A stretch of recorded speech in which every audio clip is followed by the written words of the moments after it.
Saya yakin problem Anda nggak bisa diselesaikan, sudah biasa. Karena seninya hidup itu ngadepi apa? Belum masalah. Jadi kalau ingin diselesaikan berarti Anda pecundang, saja, dinikmati apa?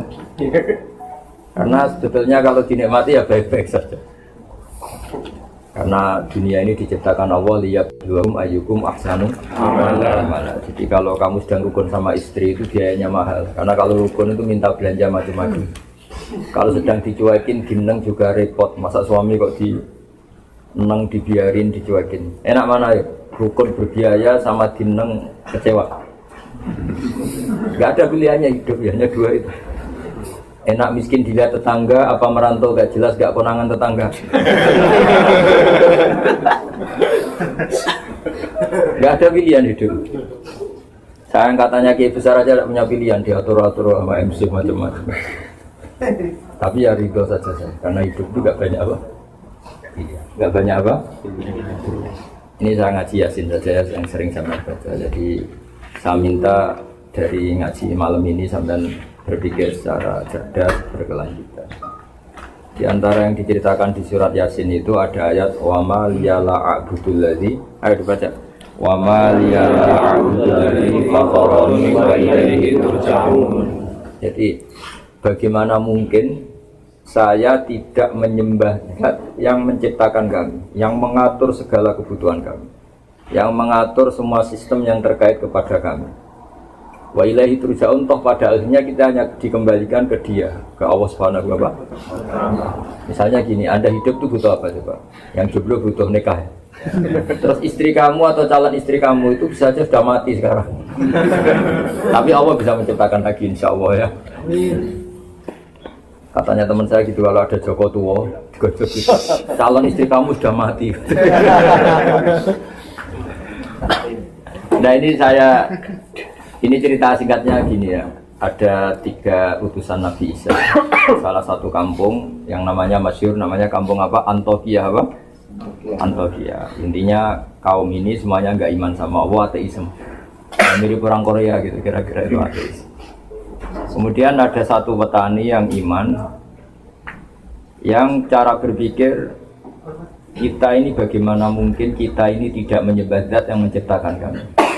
Kira-kira sang raja yang minta disembah itu pencipta apa enggak? Enggak kan?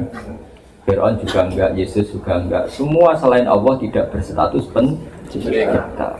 Kalau sama-sama nyembah, ya nyembah yang menciptakan. Makanya kata beliau, kata Habib An-Najjar, wa maliyah la a'budul ladzi fatar. Bagaimana mungkin saya tidak menyembah Zat yang mengatur kami, yang menciptakan kami. Artinya satu kelaziman. Kita terima kasih sama orang tua saja kelaziman. Terima kasih sama bos yang menggaji saja kelaziman. Sama teman yang menolong saja kelaziman. Apalagi sama Allah yang menciptakan kita. Tentu kita menyembah Allah adalah satu kelaziman, satu keniscayaan. Maka kata beliau wa maliyah la a'budul ladzi fatar. Bagaimana mungkin saya tidak menyembah Zat yang menciptakan saya? Toh wa ilaihi turja'un, pada akhirnya kita kembali kemana coba?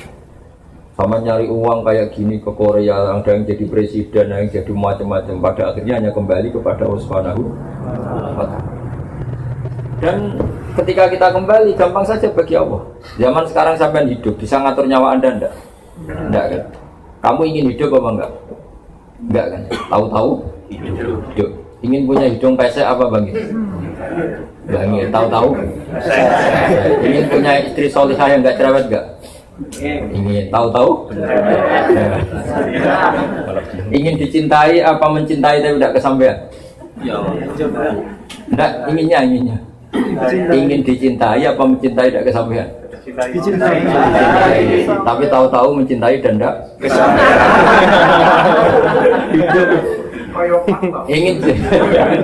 Ingin jadi bos apa jadi buruh? Bos. Tahu-tahu tidak bos. Ya ada bilang buruh. Tahu-tahu tidak bos. Jadi hidup ini tahu-tahu. Nah karena tahu-tahu itu ya menyembah Zat yang super tahu. Jadi tauhid itu dimulai dari kalau zaman sampean ngaji. Ini namanya siapa tadi yang montong yang itu? Siapa? Ini tetangga saya ini.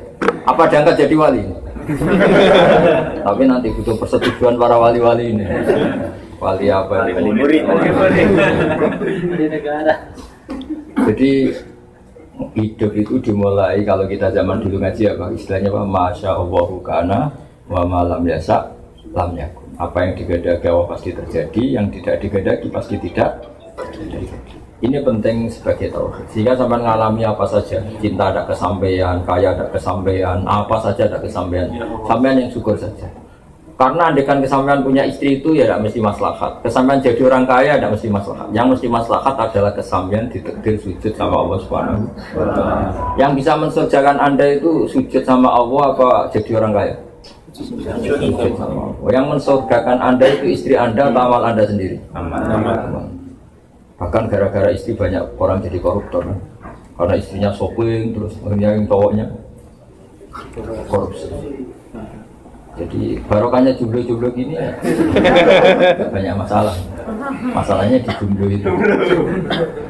Tapi yang penting syarat utama jadi orang baik itu satu, janggal atau iskal atau tidak memahami satu kesalahan.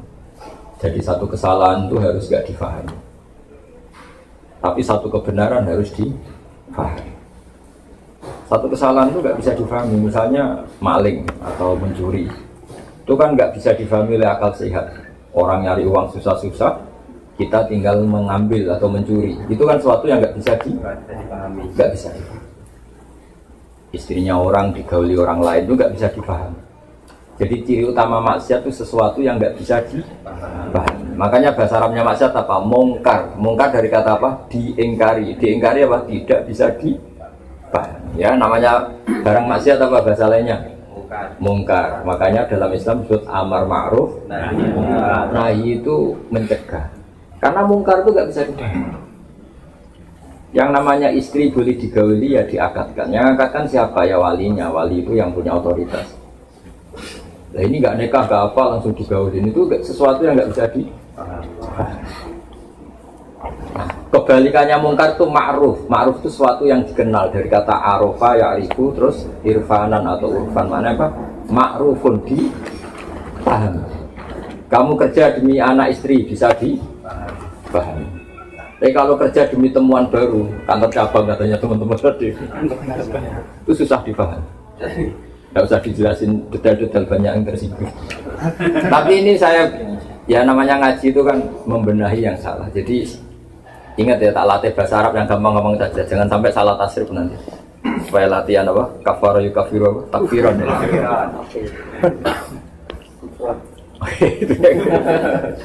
Jadi yang dikatakan ma'rufun sesuatu yang dipahami atau dikenal, mudah dikenal oleh akal. Kayak sedekah itu kan mudah dikenal oleh akal. Namanya empati sama orang lain. Kita tadi berkawan sama orang Korea juga mudah dipahami oleh akal karena kita tamu di Korea, terus tadi ada Pak polisi, ada agama-agama lain menyambut kita, itu mudah dipahami. Tapi kalau kita datang di negara orang kemudian ngendah yang punya rumah, ganggu yang punya rumah, itu bisa dipahami enggak? Jadi agama ini datang dengan kemakrufan, sesuatu yang mudah dipahami, dan agama ini menolak yang enggak mudah dipahami. Disebut apa? Mungkar. Ingin kaya tidak kerja, itu mudah difahami tidak? Apalagi berdukun, itu nggak mudah difahami.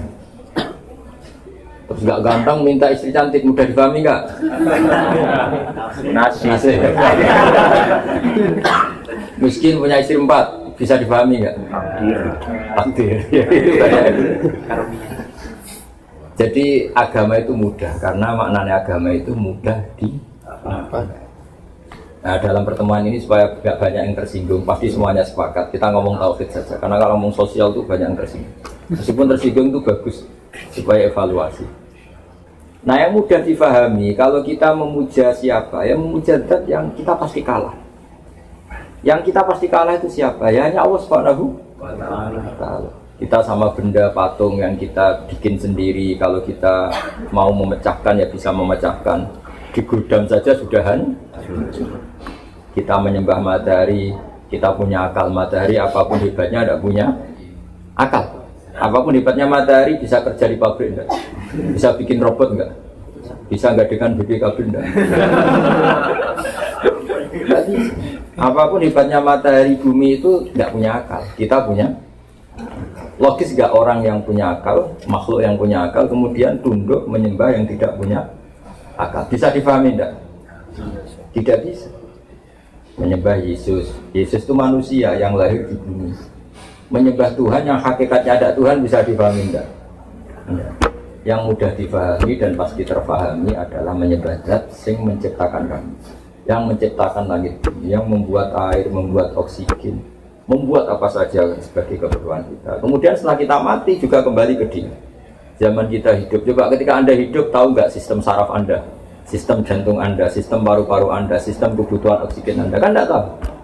Kalaupun tahu, Anda tidak penciptanya. Kayak ilmuwan-ilmuwan Barat mengklaim tahu, tapi apa mereka pencipta? Anda kan? Tahu-tahu ada oksigen, terus oksigen dianalisis. Ini mengandung ini, jantung butuh ini, paru-paru butuh ini. Tapi itu semua ciptaan Allah apa ciptaan mereka? Ciptaan. Ketika menyembah Zat yang mengatur itu semua, namanya ma'ruf, mudah dipahami. Paham ya? Maka kalau disuruh menyembah selain Allah, itu sesuatu yang nggak bisa dipahami. Maka kata Habib An-Najjar, wa maliyah la a'budul ladzi fatarani. Bagaimana mungkin saya tidak menyembah Zat yang menciptakan? Artinya tidak mungkin dalam kehidupan kecuali apa? Menyembah Zat yang menciptakan kita. Itu yang baru benar, baru ma'ruf, bisa dipahami. Kemudian kita menyembah atau membela sesuatu yang tidak ada, itu yang nggak bisa dipahami. Seperti ateis. Pokoknya alam ini nggak ada penciptanya, tahu-tahu ada. Bagaimana mungkin bumi yang segede ini tahu-tahu ada? Yang mengadakan siapa? Ya tidak ada. Tahu-tahu ada. Itu ilmu apa? Ilmu kok tahu-tahu? Seperti sampean tahu-tahu di Korea. Ya mesti ada brokernya dulu. Ada punya utang banyak dulu. Kalau nggak punya utang ya, kalau nggak punya utang banyak ada khayalnya yang banyak. Kayak jadi orang terkaya di kampung. Kalau merantau di kampung kan dibully tetangga-tetangga. Gayanya gitu kok jualan sate. Tapi kalau sudah di perantauan kan nggak ada yang bully. Itu doanya pertama ya Allah jangan ada tetangga saya kesini saya kaya. Itu doa orang pecundang kan mesti seperti itu. Tapi ya nggak apa-apa, Allah yang nerima doa itu. Tapi tidak harus mengabulkan. Didengar saja tapi tidak harus. Saya ulang lagi. Tapi insya Allah tidak sekarang, saya juga nggak ingin sekarang. Ya aja, setelah kaya apa setelah mapan? Apa setelah lunas utangnya, milih. Apa setelah punya kantor cabang 4 tadi ya boleh. Tunggu apa? Setelah menikah. Masa setelah nikah langsung mati?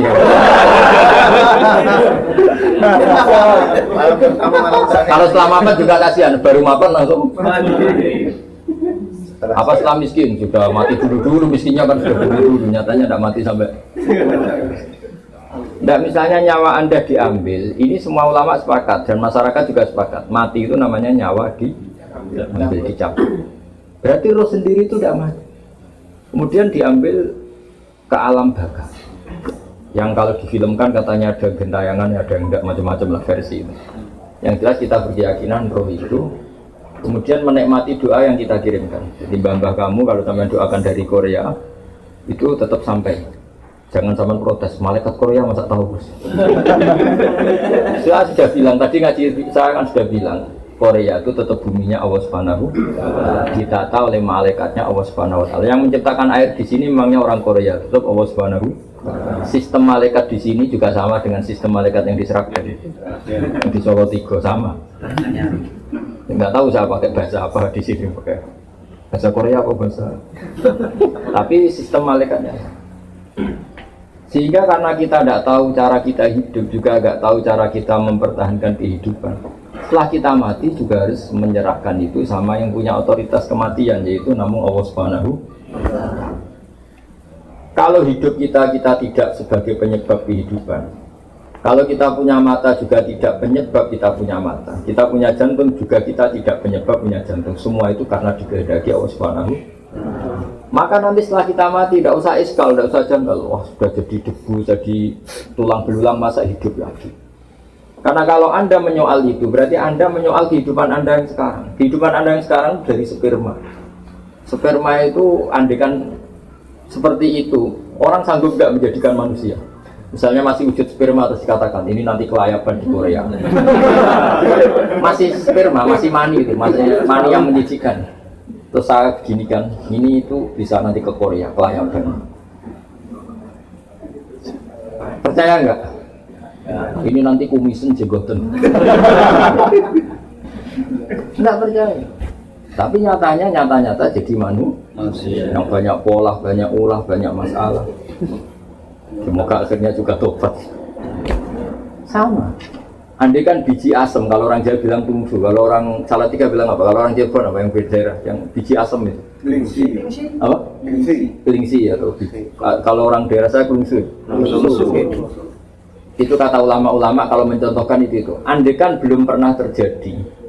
Ini saya melatih tauhid ya karena Anda di negara yang harus berpegangan sama tauhid.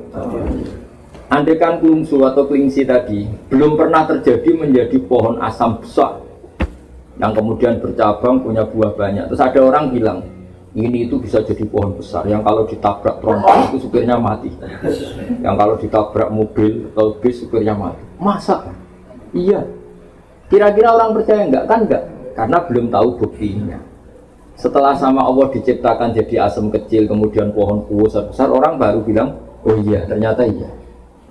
Pertanyaannya begini, ketika ternyata iya jadi pohon besar, manusia ikut memberi kontribusi enggak? Enggak kan? Ditanam di buminya Allah, dirawat oleh kekuasaan. Tapi manusia bilang, wah pohon kelungsu tadi, biji kelungsu jadi pohon asam besar itu mungkin. Mengatakan mungkin karena apa? Menyaksikan ternyata itu terjadi.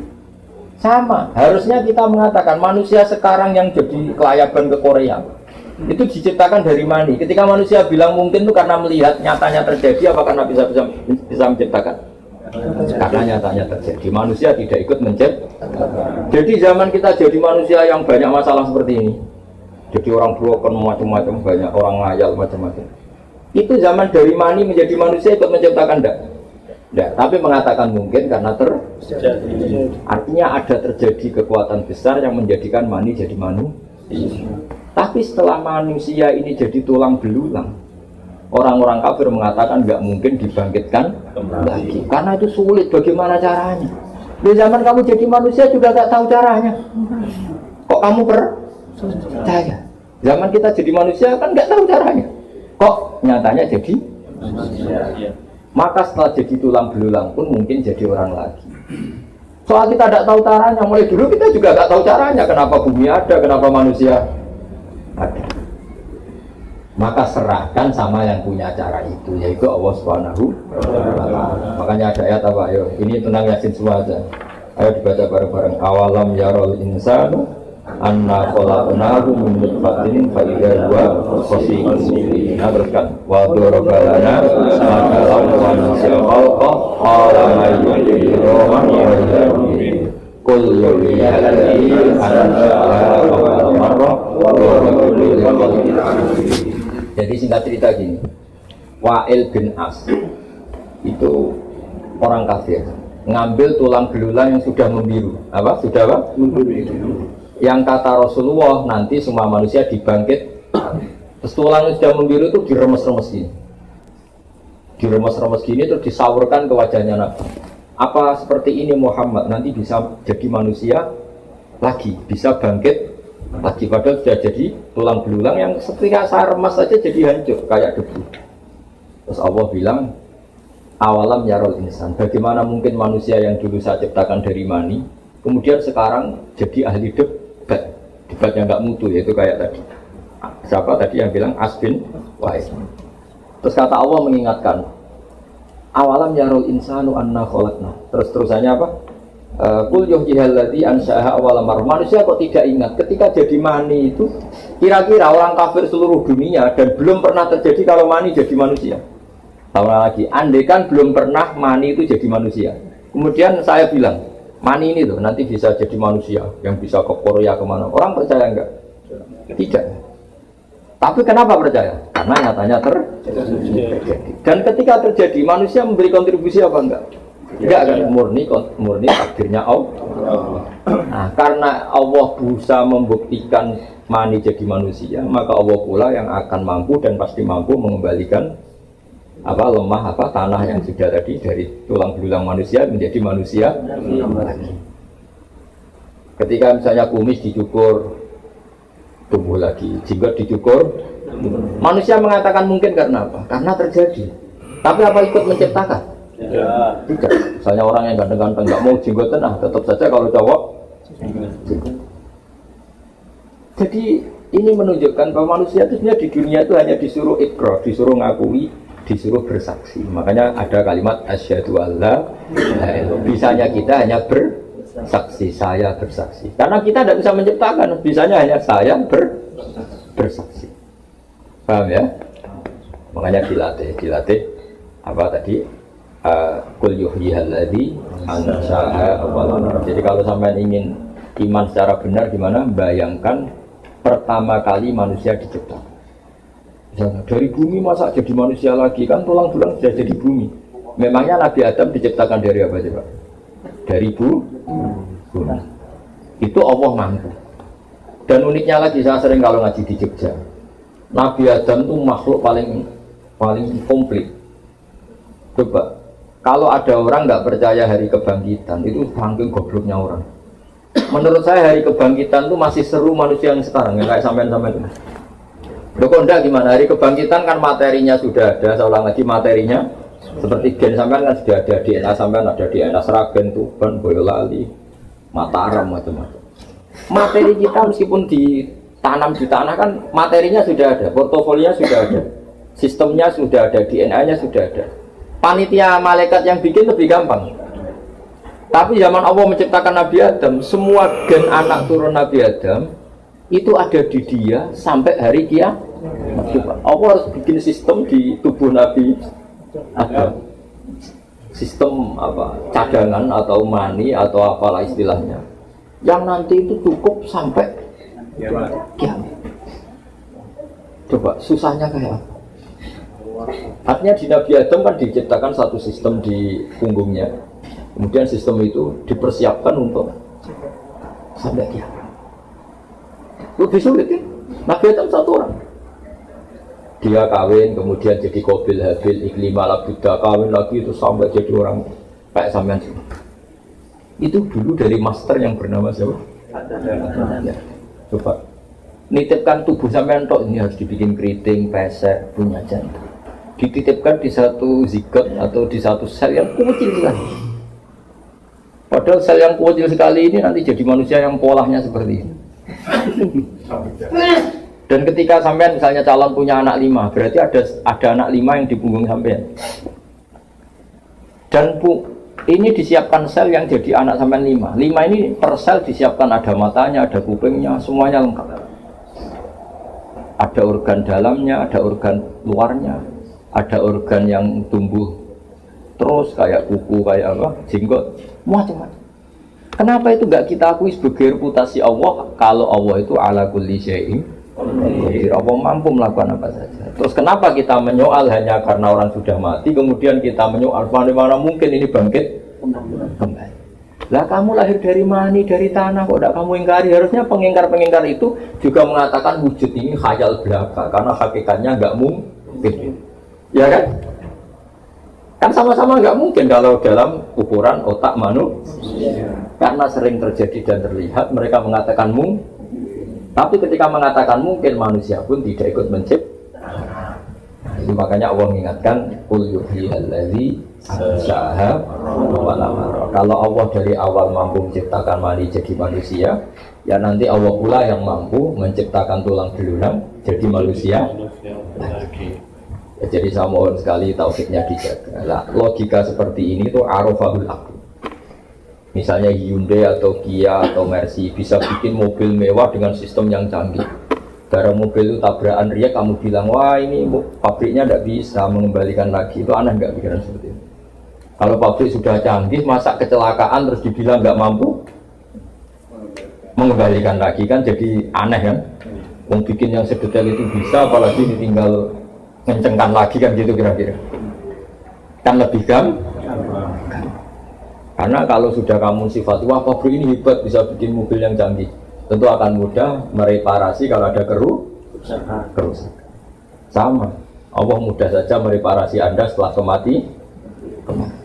Bahkan nanti setelah Anda masuk surga direparasi ulang. Hidungmu ditata lagi, semua wajah kamu makanya teman saya kalau guyon gini, Gus Pak tahu nggak kenapa para nabi itu ganteng-ganteng? Kenapa? Ini teman saya agak beli. Kenapa? Karena Allah nggak ingin capek-capek. Kalau nabi jelek, nabi kan pasti ahli surga. Natanya kelamaan. Ahli surga kan harus ganteng. Karena nabi itu pasti masuk surga. Sudah didesain ganteng sekali. Supaya yang rubahnya nggak baik. Tapi kalau orang beli-beli pada musalah, keriting muda, nopah. Udah bisa ngeramek. Itu nanti kalau jadi orang soleh itu ngerenovasinya agak sulit. Tapi kalau masuk neraka kan gampang ceplung gitu. Tapi dah semua orang berhak soleh, gampang saja kalau orang renovasi mereparasi ya.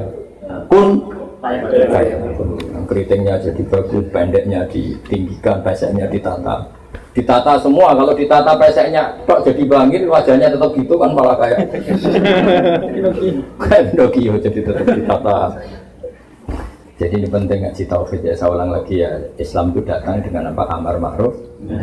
Yang namanya mungkar itu angkarohul akal. Akal sehat itu menolak. Kayak tadi misalnya, alam ini dimulai dari ketiadaan.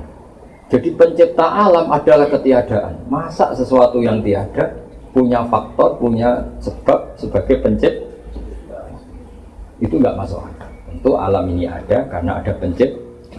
Nah pencipta itu menurut kita adalah Allah Subhanahu wa Ta'ala. Maka pencipta ini status utamanya apa? Wujud. Ya, di mana-mana pencipta statusnya harus wujud. Maka mulai kecil kita diajari apa? Wujud. Namanya pencipta sama yang diciptakan dulu mana? Dulu pencipta. Makanya pertama setelah wujud tidak, dia harus zat yang terus kedua harus sifat ketiga harus baqo, harus abadi. Karena kalau Tuhan itu superior hebat kemudian dia ada abadi, berarti keok kalah. Kalau Tuhan kalah itu kan aneh. Masa pencipta mobil kalah sama mobilnya, terus dikejar-kejar mobilnya, lebih pintar timbang yang mencipta. Ini kan jadi aneh. Tetap penciptanya yang bisa mengatur mobil ini, dimatikan, dirongsokkan, dibuang, terserah yang menciptakan. Mobilnya tetap objek, penciptanya tetap subjek. Allah selamanya subjek yang mengatur kita semua, yang menghancurkan kita, yang menata kita. Allah tidak akan menjadi objek makhluknya. Allah tidak akan menjadi objek makhluk. Allah selalu jadi subjek makhluknya. Makanya disebut Al-Khaliqul Mukhtar. Allah pencipta yang bisa melakukan apa saja sesuai yang diinginkan. Ya, istilahnya yaf'alu ma yasha. Yaf'alu ma yasha. Dari wujud, hidam. Terus keempat, Allah itu beda dengan makhluk. Kalau makhluknya makan cari uang, Allah tidak perlu makan, tidak perlu cari uang. Dan Allah tidak butuh makan, tidak butuh tidur. La ta'khudhuhu sinatun. Karena kalau Allah tidur, kalau kamu mau nakal, misalnya mau selingkuh, nunggu tidurnya Allah dulu. Kacau. Jangan sekarang, Allah masih bangun. Kacau nggak punya Tuhan gitu. Kacau. Maka sifatnya Allah la ta'khudhuhu sinatun. Allah tidak pernah kantuk, juga tidak pernah tidur. Karena Allah itu mukhalafatun. Terus sifat berikutnya apa? Allah itu berdiri dengan dirinya sendiri tanpa butuh yang lain. Allah tidak butuh. Kalau sampai ingin kuat kan harus makan. Kalau ingin fresh harus punya uang. Banyak kebutuhan Anda ini. Kalau ingin tidak jomblo butuh pasangan. Kalau pasangan butuh yang tertipu, karena kalau sadar mungkin tidak mau. Makanya kalau ada orang cantik dapat orang jelek, kata bapak saya, itu kemungkinannya dua. Yang cowok punya sesuatu, atau yang cewek agak ada sesuatu. Rada-rada.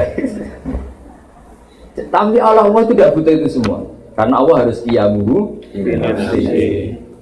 Terus sifat berikutnya apa? Dan itu Allah sendiri, nggak tersaingi dalam apapun, nggak tersaingi. Apapun kekasihnya Allah terhadap Nabi Muhammad, apapun sayangnya Allah pada Nabi Muhammad, tetap Nabi Muhammad adalah abduhu wa rasuluh. Karena Nabi ya bisa meninggal, kalau nggak makan ya lapar, Kalau saatnya datang ajal ya meninggal. Makanya Nabi dikatakan innaka mayyitu wa innahum mayyitun. Kemudian ya kalau bangkit dari kubur ya karena dibangkitkan. Itu beda dengan Allah, memang nggak pernah mati. Apa nggak pernah mati? Karena Allah itu qiyamuhu wahdaniyat terus kudrat iradat dan seterusnya.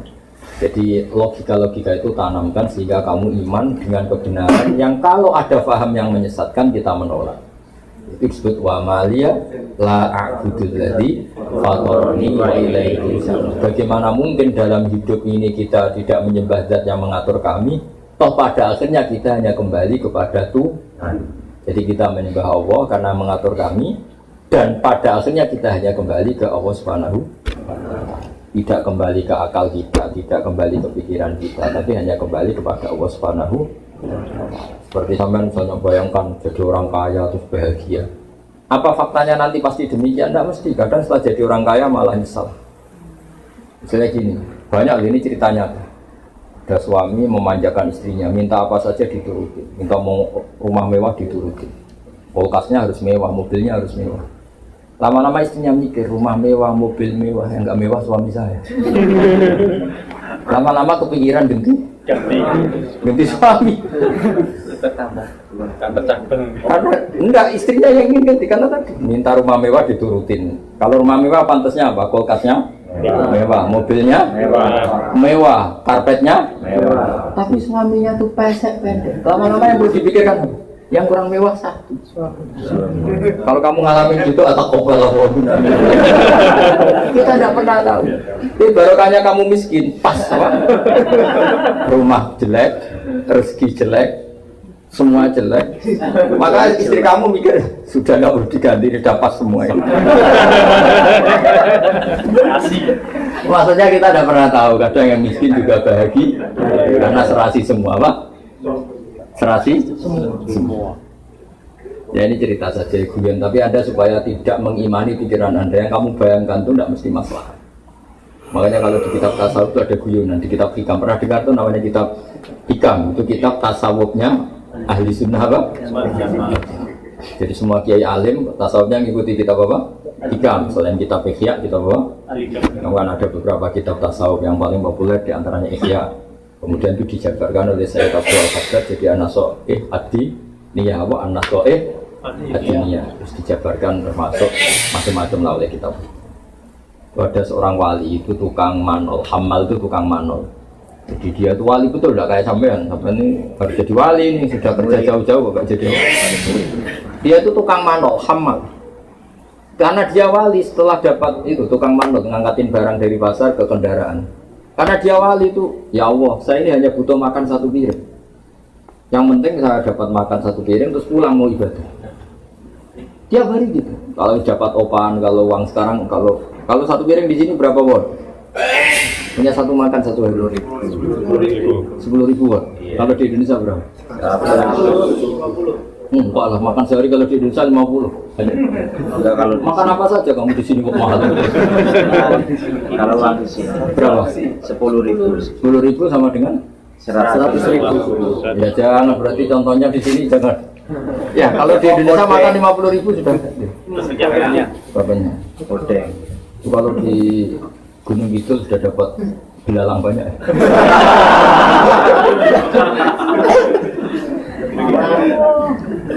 Dia tuh enggak, kalau sudah hamal tadi, kalau sudah dapat upah 10.000 ya dia pulang, yang penting bisa makan, apa? Bisa makan. Singkat cerita dia ngeluh, ya Allah saya ini wali engkau. Ingin saya kalau sudah makan langsung masuk masjid ibadah. Jadi dia kalau sudah dapat uang 10.000 makan terus masuk masjid apa? Ibadah. Lama-lama dia berdoa, ya Allah, buat saya dikasih rezeki agak butuh kerja. Tahu-tahu masuk pasar dicurigai jadi maling. Entah apa sebabnya, pokoknya dituduh jadi maling. Di penjara. Penjara tiap hari ada orang cuma makan. Ya Allah, kenapa jadi begini?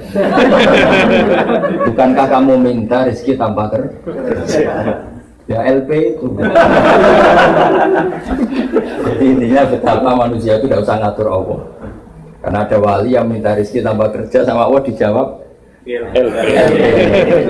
LP kan rezeki. Akhirnya ya Allah kok jadi. Bukankah Anda minta rezeki tanpa kerja. Makanya kalau doa itu hati-hati. Doa itu, apalagi berdoa ya Allah, semoga dapat pasangan yang sesuai. Yang sesuai sama orang miskin, tidak kaya ya. Sudah miskin, tidak kaya, jelek, yang sesuai apa? Ya jelek, ya miskin. Makanya tidak usah doa gitu. Sudah berdoa. Ya Allah, berikan jodoh yang maslahat untuk saya. Tidak usah nyifati. Karena kalau nyifati tadi kayak tadi, minta rezeki tanpa di luar dugaan, ternyata jawabannya LP. ya. Saya kira demikian, penting taufiknya ditata ya. Qul yuhiyal ladzi ansha'a awwala marrah. Assalamualaikum warahmatullahi wabarakatuh. Dah, katanya mau makan bersama, kopi bersama. Yang tanya ada? Relax aja, gak usah mikir. Nggak usah mikir, relax aja kayak zaman di pondok. Kalau tanya problem nggak boleh. Itu paket hidup gitu ya. Coba setelah jadi presiden ngeluh nggak karena banyak rivalnya, banyak kroninya minta jadi menteri, bingung nggak? Bingung kan? Yang nggak suka demo, yang suka minta jadi menteri, pusing. Ya gimana? Assalamualaikum warahmatullahi wabarakatuh. Ya, saya mau sedikit bertanya antara kalimat Sedikit aja ya.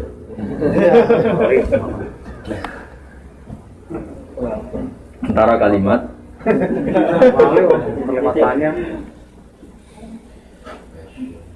silaturahmi dan silaturahim itu yang benar yang mana? Yang benar ya nggak salah. Apakah itu benar semua? Benar semua aja ya, gampang ya. Ya, seperti itu. Kalau bahasa Arab itu pakai mik apa enggak? Usah pakai. Ini. Bahasa Arab itu bisa dengan berbeda dengan bahasa Jawa. Tapi kalau tasrifan tetap sama ya.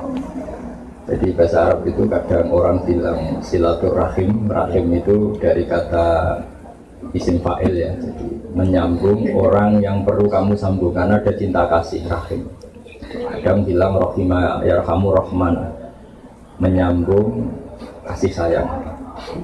Jadi kalau orang, pokoknya bahasa itu benar semua.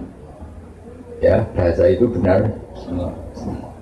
Karena kan kalau di Jawa itu bahasa Arab agak-agak dijawakan. Misalnya kalau sepakat itu dari kata muwafaqah, cocok. Orang Arab bilang apa? Mufakat. Ya apa? Mufakat. Parah lagi bahasa Jawa itu bahasa Solo sama Jogja. Sudah makan? Sampun bakdo. Sampun itu ya sampun, bakdo bahasa Arab bakdo itu maknanya apa? Jadi kalau diterjemah sampun bakdo ya sampun.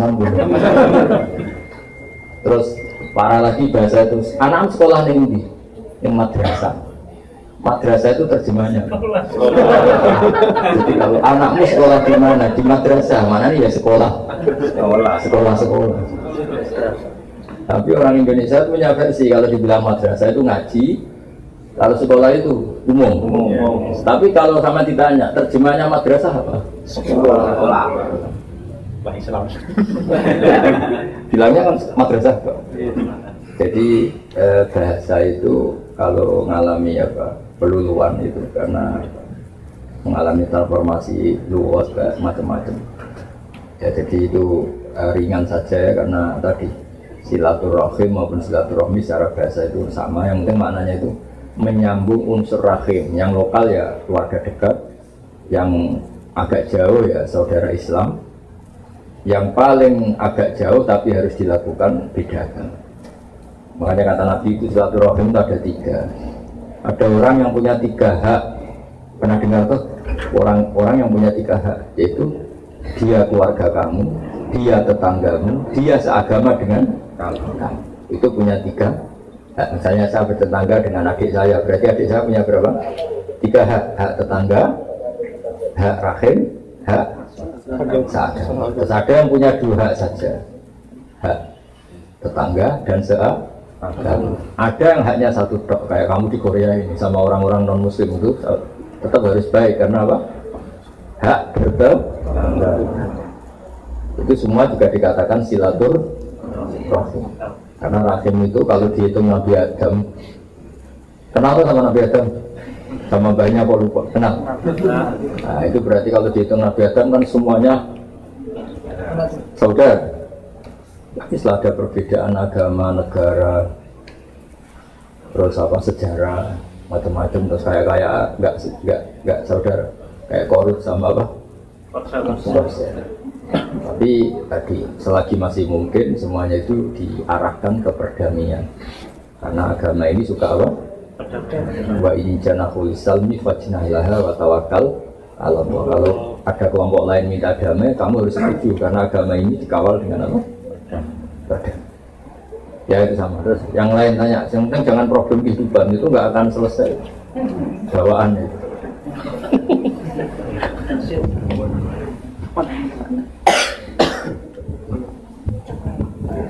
Assalamualaikum warahmatullahi wabarakatuh. Semuanya mana ngapak ya? Cilacap. Iya, baik yang ngapak-ngapak. Pakai bahasa Cilacap aja. Kalau bahasa Indonesia agak tak jawab. Pokoknya kalau bahasa Indonesia agak bisa dijawab ya.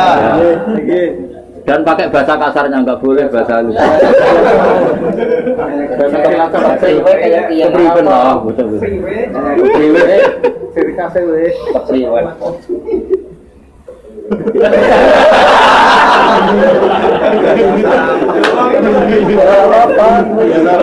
Biasa apa itu? Kalau nggak apa? Anggap saja tanya sama ini lah, nggak tanya sama.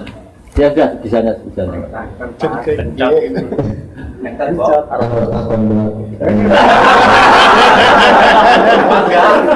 Ya, wes boleh kan? Kayaknya Cina itu apa entuk pahala? Tentu.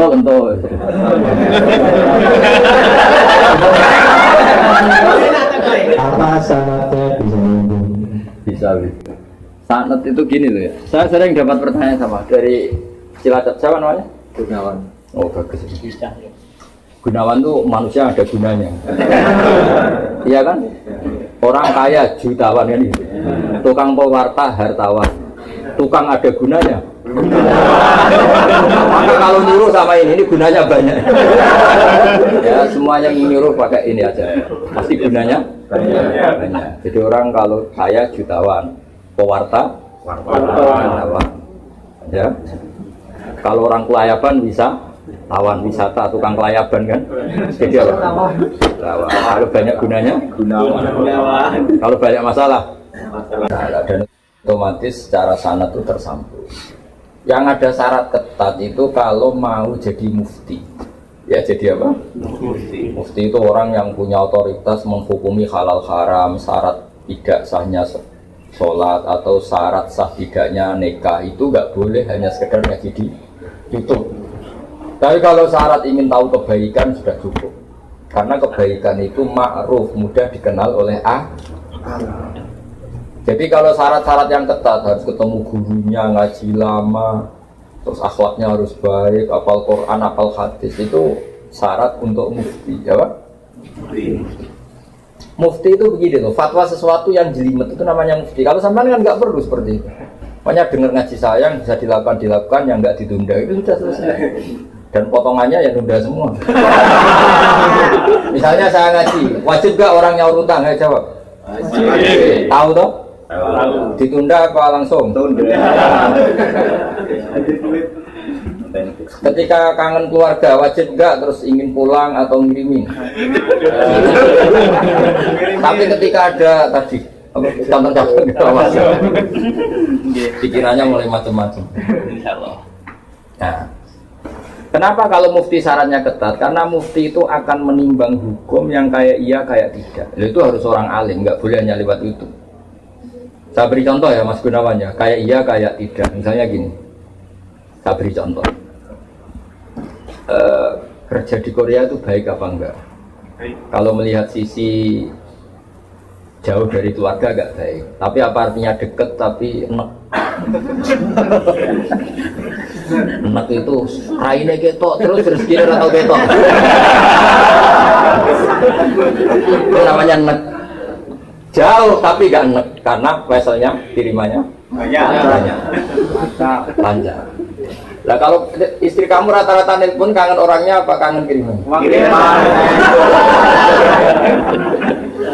Nah itu kan terus ketika ada orang tanya baik mana merantau sama di rumah itu pas itu cuma itu hukum sosial tapi seorang mufti pasti gampang kayak iya kayak tidak. Nah itu butuh orang alim yang ngajinya tenanan tapi kalau hukumnya suami istri sebaiknya apa ya rukun itu kan nggak perlu mufti pasti iya gitu apa pasti iya. Jadi saya jawab ya jadi kalau ngaji lewat YouTube itu sudah sah cuma tetap saja nggak sah kalau sebagai mufti itu menentukan hukum halal haram. Misalnya kamu marung di warung Korea yang terkenal misalnya masak babi tapi yang kamu makan benar-benar telur atau ayam hukumnya gimana mesti mufti itu mikir kalau melihat ayamnya halal, tapi paling digoreng di wajan yang sama, diletakkan di piring yang sama, dan mereka nyuci piring pasti tidak dengan cara Kalau melihat itu kayaknya tidak halal ya. Tapi kalau melihat bisa saja, meskipun bisa saja pas jatah saya piringnya baru. Tapi meskipun kemungkinan itu entah. Tapi ya buat senam otak yang nggak mungkin dianggap mungkin saja. Tapi ini ya itu mufti.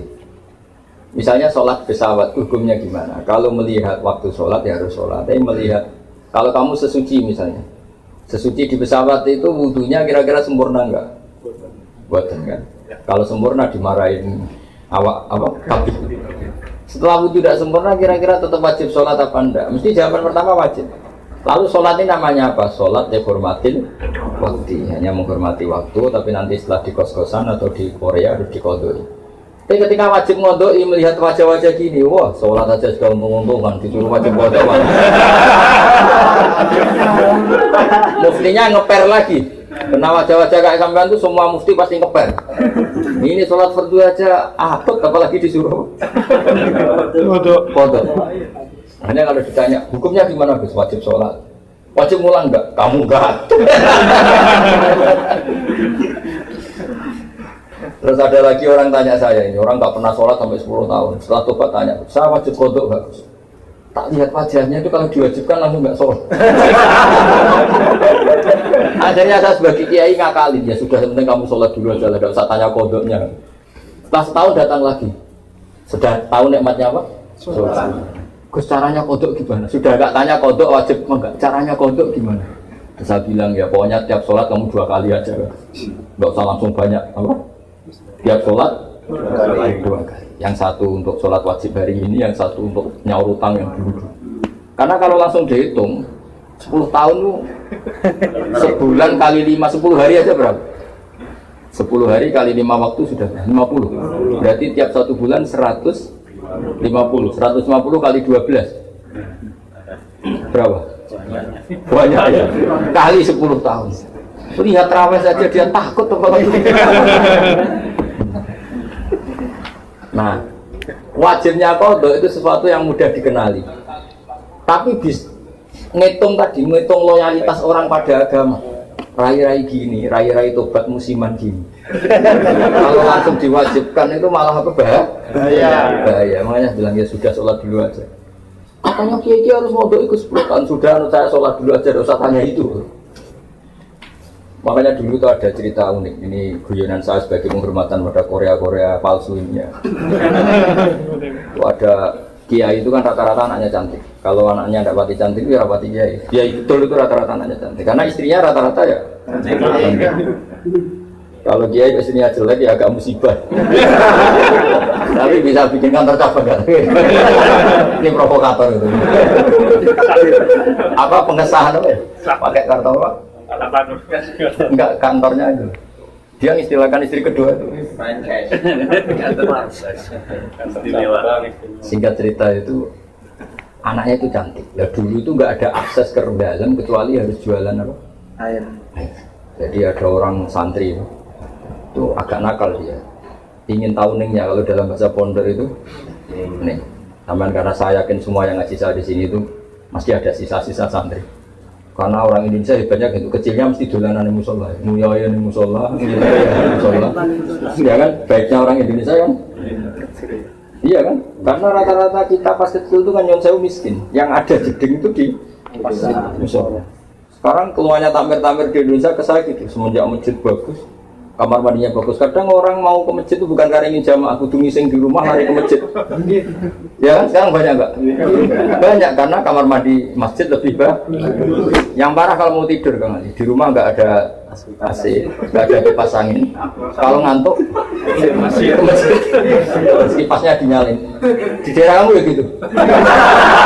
Di sini ya. Di kos-kosan nggak ada kipas, di sini masjid ada. Nggak sih, malah sih di sini. Itu mau itikaf kok mau nikmati hidup. Nikmati hidup. Ya alhamdulillah kok Allah nggak apa-apa lah. Dekat masjid sudah baik. Meskipun niatnya tidak baik, semoga tetap apa? Baik. Singkat cerita dia itu pura-pura jualan apa? Kiainya senengnya begini. Dan baru kayak anakku disenengi, banyu murah soalnya. Kiainya wali, jadi tahu kelakuan. Tadi santrinya tadi di Barno, biarin dapat air murah, loyal kan. Lama-lama dibilang gini sama kiai. Kamu senang sama anak saya? Iya Pak ya. Syaratnya kamu harus jamaah di depan 40 hari. Kalau itu selesai, nanti kesini tak nikahkan sama putri sana. Oh semuanya bukan main.